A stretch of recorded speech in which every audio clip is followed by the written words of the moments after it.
हो साहेब. हो मॅडम, कोण आपण आणि इथे कुठे गुस्सा आहे आतमध्ये? माझा भाऊ. अच्छा अच्छा, ते आतलं बेवडं तुमचा भाव आहे का ते? हो. अहो मॅडम, काय कसला माणूस आहे तो?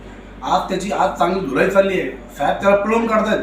तुम्हाला भेटायला वेळ लागेल, तुम्ही एक काम करा, जावा नंतर या. अहो पण तुम्ही काहीतरी सांगा ना साहेबांना, मी खूप लांबून आली हो. माझा भाऊ असं नाही करत हो. अहो काय सांगू शकत नाही साहेबांना, आमचे साहेब लय डेंजर आहे. हा, तुम्ही एक काम करा, तुम्ही आता जावा, वेळ लागेल उद्या या, जावा. अहो पण माझ्या भावाने केलं काय ते तरी सांगा. केलं काय? अहो काय विचारताय मॅडम? अहो दारूच्या नशेमध्ये आमच्या साहेबाच्या अंगावर हात टाकलाय त्याने. काय? आणि आता तुमचा भाऊच नाही तर कुणी माणूस असू द्या, आमचा साहेब सोडणार नाही त्याला. तुमचा भाव गेला 12च्या भावात. अहो पण माझा भाऊ असं करणार नाही हो. काय बोलताय तुम्ही?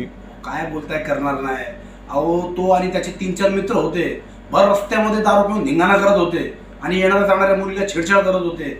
अहो आमच्या साहेबांनी पकडलंय आणि आमच्या साहेबाच्या अंगावर उलटा हात त्यांनी टाकलेला. आता सोडणार नाही साहेब त्याला.